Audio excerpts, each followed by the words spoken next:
अस्सलामु अलैकुम रहमतुल्लाहि व बरकातुहू। मेरे दोस्त बुजुर्ग बंधुगण, এই যে নকশাটা দেখতেছেন, খুব পাওয়ারি নকশা। মিশরীয় কালো জাদু, শয়তানি কালো জাদুর কিতাবের নকশা। এই নকশা দ্বারা আপনি আপনার প্রিয়জনকে যে কোনো মুহূর্তে হাজির করতে পারবেন ইনশাআল্লাহ। নিয়ম অনুযায়ী কাজ করলে যে কোনো মুহূর্তে হাজির করতে পারবেন আগে আল্লাহ। মাত্র 3 থেকে 7 দিন টাইম। এর ভিতরে পৃথিবীর যে প্রান্তে থাকুক সে আসার জন্য বাধ্য হবে ইনশাআল্লাহ। কিতাবের কথা কখনো মিস হয় না। নিয়ম অনুযায়ী কাজ করলে সম্পূর্ণ কাজগুলো হাসিল হয়।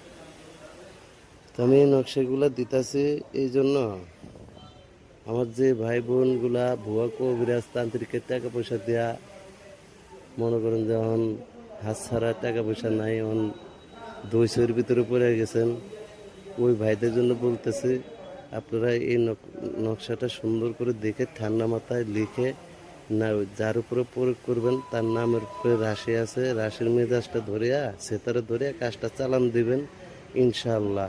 আপনার কাজটা হাসিল হয়ে যাব।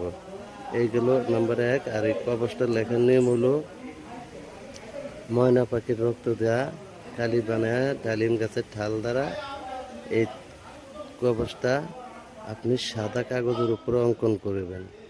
সাদা কাগজে অঙ্কন করিয়া এই কবজের উপরে প্রিয়জনের বাবা মার নাম এবং আপনার বাবা মার নাম, প্রিয়র নাম আর আপনার নাম দেয়া বসায়া, এই পরনের বস্তু পারলে দিবেন, না পারলে নাই।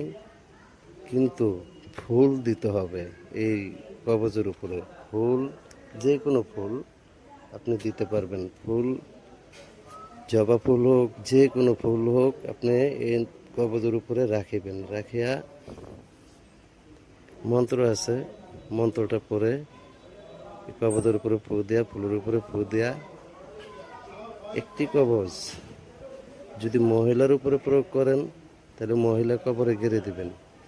আরেকটি কবজ যদি পুরুষের উপরে করেন তাহলে পুরুষ কবরে গেড়ে দিবেন। হ্যাঁ, আর একটি কবজ আটার গোল্লাতে ভরে মিষ্টি দ্বারাস, আটার কিংবা 10 টাকা দামের বন কিনে ওই বনের ভিতরে বনডারে গোল্লা বানায়া বনের ভিতরে একটা কবজ ঢুকায়া, পানি যে পুষ্কুনিতে মাছ ভরপুর আছে ওই পুষ্কুনিতে এই আটার গোল্লাটা ফেলে দিবেন।